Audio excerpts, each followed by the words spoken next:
पंजाब की राजनीति और शासन के केंद्र में इन दिनों एक सवाल तेजी से उभर रहा है। क्या सच में कोई सरकार स्वास्थ्य व्यवस्था को जमीन पर बदल सकती है, या ये सिर्फ घोषणाओं का खेल है? और अगर बदलाव संभव है तो उसका मॉडल कैसा होना चाहिए? सीमित, शर्तों से बंधा हुआ, या फिर हर नागरिक तक पहुंचाने वाला? नमस्कार, मैं निकिता रस्तोगी, आप देख रहे हैं डीएनपी इंडिया। इन्हीं सवालों के बीच भगवत मान ने एक बड़ा दावा पेश कर दिया है, सिर्फ वादों का नहीं बल्कि डेटा और जमीनी असर का। शानदार 4 साल भगवत मान के साथ श्रृंखला को आगे बढ़ाते हुए पंजाब के मुख्यमंत्री ने स्वास्थ्य क्षेत्र का 4 सालों का रिपोर्ट कार्ड सामने रखा। इससे पहले कृषि और सिंचाई जैसे अहम क्षेत्रों में भी आप सरकार अपने कामों का ब्यौरा दे चुकी है, लेकिन इस बार मामला अलग था, क्योंकि स्वास्थ्य एक ऐसा मुद्दा है जो सीधे हर घर से जुड़ा होता है। और यहीं पर मान सरकार ने सबसे बड़ा दांव खेला। प्रेस कॉन्फ्रेंस में सबसे बड़ा एंगल यही रहा, केंद्र सरकार की आयुष्मान भारत योजना और पंजाब की मुख्यमंत्री सेहत योजना के बीच तुलना। आज भगवत मान ने प्रेस कॉन्फ्रेंस की थी, जिस दौरान ये डेटा उन्होंने पेश किया। मुख्यमंत्री ने बिना लाग लपेट के कहा कि फर्क सिर्फ योजना का नहीं बल्कि इरादे और क्रियान्वयन का है। जहां आयुष्मान भारत को शर्तों वाली योजना बताया गया, वहीं मुख्यमंत्री सेहत योजना को सार्वभौमिक और सुलभ मॉडल के रूप में पेश किया गया। डेटा पेश करते हुए सीएम ने कहा कि आप सरकार घोषणाओं से आगे बढ़कर जमीनी स्तर पर वास्तविक बदलाव ला रही है। बिना किसी पाबंदी के 10 लाख रुपए तक की कैशलेस इलाज की गारंटी से लेकर एक ऐसी प्रणाली विकसित की जा रही है जिस पर लोग भरोसा करते हैं और सक्रिय रूप से उसका उपयोग भी कर रहे हैं। गलत जानकारी फैलाने वालों पर निशाना साधा सीएम भगवत मान ने। उन्होंने कहा कि मुख्यमंत्री सेहत योजना के बारे में अफवाह फैलाने वाले पंजाब को स्वस्थ नहीं देखना चाहते।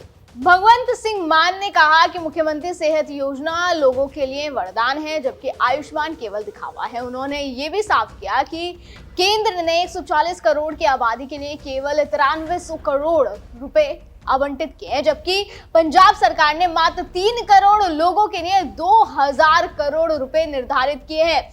इसका मतलब साफ है कि पंजाब प्रति व्यक्ति लगभग 10 गुना आर्थिक खर्च कर रहा है।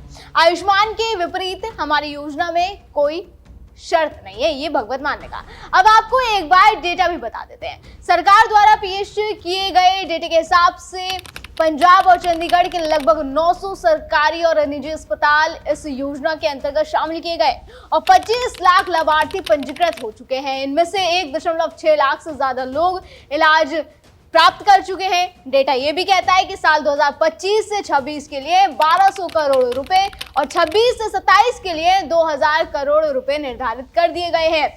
ये योजना 2356 चिकित्सा और सर्जिकल प्रक्रियाओं को कवर करती है, जिसमें ऑर्थोपेडिक्स, जनरल मेडिसिन, हृदय, फेफड़े, गुर्दों की बीमारियां, कैंसर उपचार सहित कई दूसरी सेवाएं शामिल है। पंजाब भर में 883 आम आदमी क्लिनिक कार्यरत है और 28 मार्च को 100 और क्लिनिक समर्पित किए जाएंगे। इसके अलावा पंजाब सरकार का दावा है कि 400 क्लिनिक निर्माणाधीन भी हैं। इन क्लिनिकों में 47 जांच और 107 दवाएं मुफ्त उपलब्ध है और मरीज संतुष्टि दर 94% है। उन्होंने आगे कहा कि ओपीडी संख्या 5 करोड़ को पार कर चुकी है और 1.69 करोड़ मरीजों का इलाज किया जा चुका है। ये मॉडल अब पूरे भारत में लोकप्रिय हो रहा है।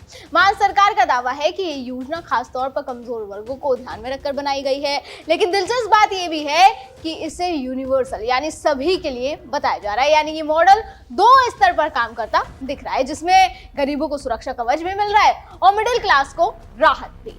अब सबसे बड़ा सवाल यही है कि क्या पंजाब का ये हेल्थ मॉडल दूसरे राज्यों के लिए चुनौती बनेगा?